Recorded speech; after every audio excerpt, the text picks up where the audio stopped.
Hey, what's up guys? Torvald here with another Abyssal video. This time I'm doing something different than before. I'm showing frigates here. Here we got the Assault Frigate, the Retribution, this little Amarian beauty. You can do frigates with up to 3 people. In this video, I'll be doing it solo just to explain how Abyssal frigates work, show you kind of some of the tactics I use and what to look for when you're doing frigates. Here's the fit right here. It is kind of pricey. Is a hefty little price tag. However, it's worth it. It'll pay it off as long as you're paying attention and not losing it. You can definitely go cheaper.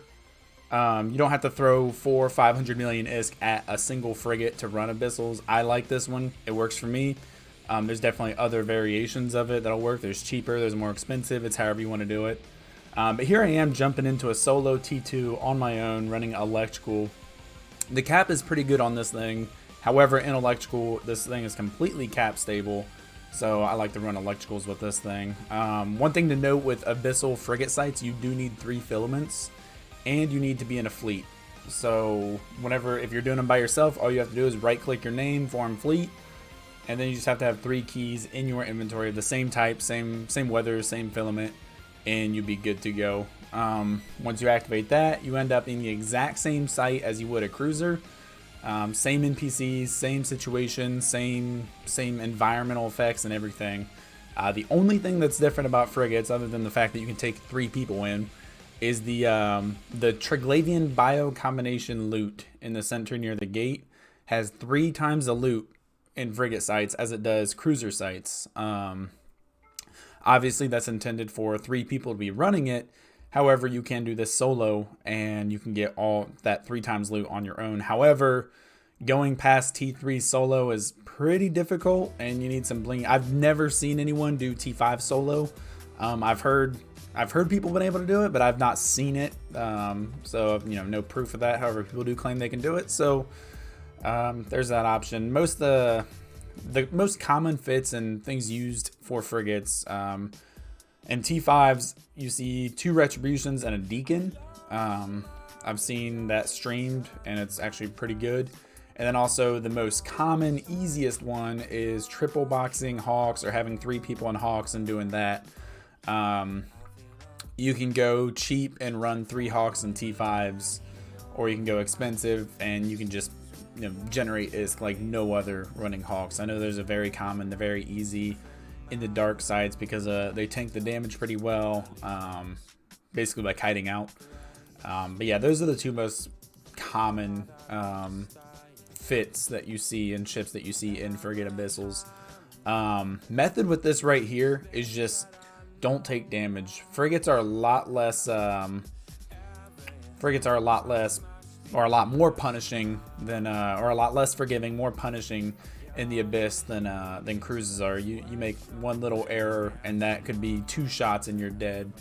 I can speak personal experience from this one because I did fly Hawks one time. I was doing a fleet and I had one Hawk that got destroyed within 2 shots from a Corpii Tyrannos, the drifter battleship, all because I pilot error and I flew the wrong direction. I flew directly away from the Corpii Tyrannos, and that was not a smart idea.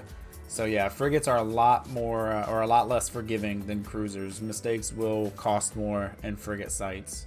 You can see here one of the strong points of this Retribution is basically the fact I'm using beam lasers, so I have pretty long range, so I can kind of dictate what the engagement, what kind of range I want to be at, and I can either kite, I can get up close. I do have that ADC, which I don't know why I popped that. That was weird. When I was running this site and I was doing the recording, I saw my shields go down, and for some reason I thought I was shield tanked. I was like, oh my god, I'm dying, and I popped it. Yeah, there's some expert piloting on my part. But yeah, basically just kiting with this thing, staying away, and then once if you don't need the kite, like this guy, I want to get up close and deal maximum damage. So right here, I can just get right on top of him. I've got no webs or anything on me, no target painters. You can see this one. You just got the sensor dampening. So just stay under this guy's guns, keep orbiting him, get damage on him, and pretty easy, just time consuming. DPS with this thing, with good skills and everything, you're looking for 500 DPS with close range ammo. I do not do any implants with this fitting, so make it a little less cheaper for you. But here you can see first room completed, and I am under that 5-minute mark, which is pretty nice. It's always the goal to get under that 5 minutes. And with one single frigate in a battleship room taking it on in under 5 minutes, it's pretty good. You'll see the loot here. We got the 3 times loot. You'll see it's not that good. It is still just T2 loot, basic T2 loot. It's just multiplied by 3. So your chances of getting better drops are higher because you got 3 times the loot. However, you are still running a tier 2 site and you're still getting tier 2 loot. So you'll notice through all these bioadaptive caches that I'm not getting that much from it. So that's something to keep in mind. Obviously, higher tier you run, the better. The way I look at it is tier 2, basically the previous tier in frigates is better than the tier after it in cruisers. So if you have the option of farming T2 sites over T2 frigates over T3 cruisers, I would do T2 frigates. You know, if you have the option between T4 frigates and T5 cruisers, I would do T4 frigates, just because you have that, you know, higher chance of getting better stuff and you get more stuff. Here you go with the Leshaks. All I had to do was just Microwarpdrive, get right under their guns, and you know it's harder for them to apply damage, and then they melt instantly. This is the electrical site, so they don't have that armor buff. Nothing has a shield buff, and with my EM damage, it's a cakewalk. So yeah, you complete these rooms pretty quickly. Apparently my stuff struggles whenever there's a lot of explosions going on. Yeah, you can see this room. I know it's funny when you see me switch to multi-frequency to get better tracking than the T2 stuff, but yeah, actually, you know, that is the thing. Obviously, frigates don't need that much help with tracking. However, the multi-frequency is better to use than Tech 2 stuff sometimes. These beams aren't always the most always the most accurate weapon system, so it doesn't hurt to throw some multi-frequency in there. Yeah, I love how you can just dictate the range with this thing. It's very easy. The guns hit out. That was pretty good right there. Dracovac blueprint. That's about 20 to 30 million ISK. It's not calculated there in the estimated value, but if you look at contracts at the time of making this video, the Dracovac blueprint I think was about 28 million ISK. So it's a good little drop right there. You notice how fast I'm completing the site. I'm in the 3rd room with under 10 minutes remaining, which is pretty good. Like I said, as long as you hit under 5 minutes per room, you are solid. This is one of those rooms where very tough for frigates in the sense that, you know, the Tesseras do a lot of damage up close. So you want to stay away from them, which luckily for me is really easy. All I gotta do is take out that Snarecaster, and once he's dead, I can just orbit, mess around as much as I want, stay away from these guys, and get damage on them from long range. My Aurora ammo does hit out to 45 kilometers. So basically my goal here, even though the damage is really bad, I do not want to get close with 2 of those guys. I don't want to risk it. So I'm going to sit here and kite out. Anytime they get under like 30 kilometers of me, I just pulse the Microwarpdrive and keep that going. So it's pretty easy tactic here. Just stay away from the big dudes and fire at them. That's all you got to do. Once I get 40 kilometers away from them, I'll turn off my Microwarpdrive, and as soon as they get within 30 kilometers, that's when I can pulse it one more time just to keep that range. But once I take one of them down, I'm confident that I can tank that second one, so I'll move in on him just to be able to kill him faster. But you can see I'm not taking any damage. Literally, life is easy right now. Pretty simple stuff. Nothing too crazy. But again, if those guys get on top of you, I do have the ADC, so I'm not really worried about 2 of them. But if somehow they did get on top of me, I have that ADC to protect myself. A couple things you can do with this fit is you can do abyssal mods to make yourself, with any fit really, you can do abyssal mods to make yourself more efficient. So if I wanted abyssal heat sinks to try and get some more damage, obviously I gotta risk rolling those dark blood heat sinks, but it could pay off if you get some DPS boost. Armor repper, prop mod, all kinds of things you can use abyssal mutaplasmids on to try and get better rolls. I use no implants on this fit, so if you wanted to, you could drop some ISK on additional implant, or you know, implants. Even 3% increase, a small laser damage would be good. any boost to DPS. I feel good that this thing could do T3s. I might need some of those implants and some of those good abyssal modules to do that, but I feel like this thing could do T3s. In this video I only do T2s. I'm gonna try some T3s and see how it works. I know T3, like if you can do T3 frigate sites, especially solo, you'll be making some good money. I don't know how it compares to T5s, but you gotta think you're doing T3 sites. You're getting 3 times the loot, so basically the time it takes you to do one T3 site, you're technically doing 3, if that makes sense. So you can just blitz through them and get a lot of abyssal materials. When I'm running low on filaments, instead of buying some, I'll do hawk fleets. So I'll have 3 hawks doing abyssal sites, doing T3s or T4. Normally T3s, but I'll dive into T4s, and it really generates a lot of material, and it's good stuff. So there you can see first site's completed, no issues. No issues at all. We had one battleship room, the Leshak room, and then the Tessera rooms, kind of 3 good little tests. I think the biggest threat to the Retribution is a Vedmak room. You can see site number 2 is on its way. Got another Leshak room, so basically my goal is just to get right under their weapons, get damage on them, and bring them down. That renewing Leshak is most important to kill. If you come into a starving Leshak, basically just get it down as fast as possible. I've not come against one yet, but if you stay, the range for the starving Leshaks I believe is anywhere between 40 and 50 kilometers. So you basically just got to bring them down as quickly as possible. You shouldn't get more than 1 in a T2, but it is possible. I guess you could get 2 starving Leshaks, which would be bad luck, but it could happen. So basically just get on him as fast as possible and get him down.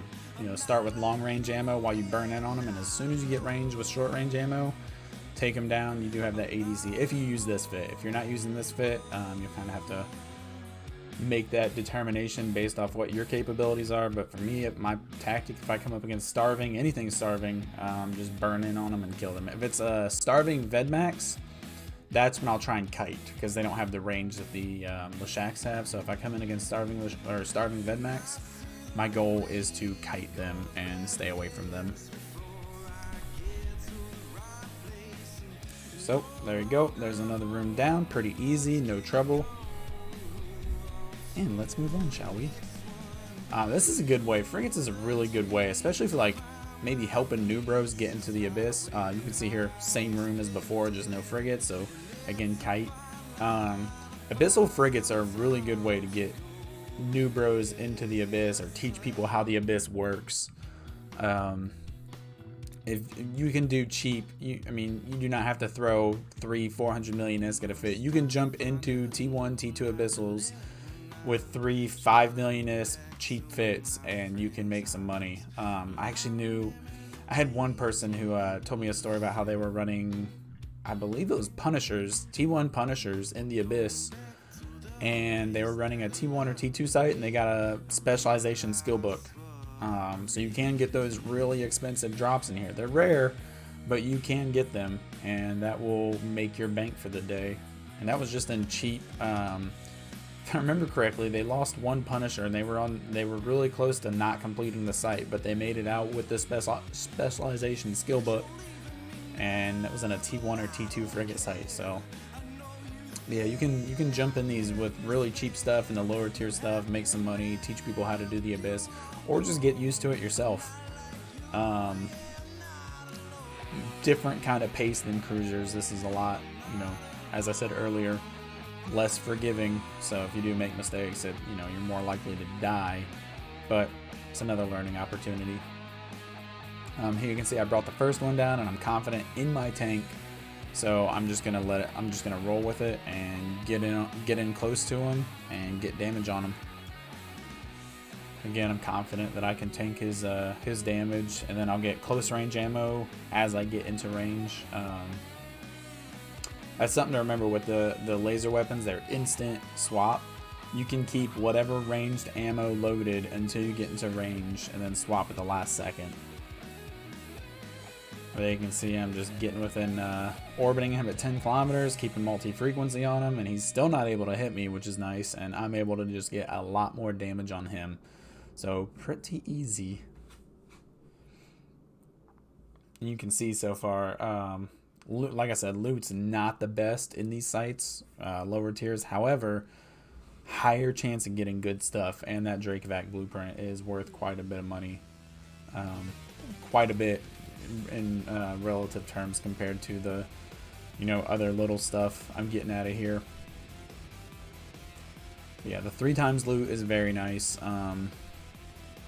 It makes running these pretty much worth it over cruiser sites if you can do it. If you can run T5 sites, if you've got people that you can run T5 sites with and you can trust them, I know, haha, trust and Eve, and you can trust them, you can share the loot, you can depend on each other.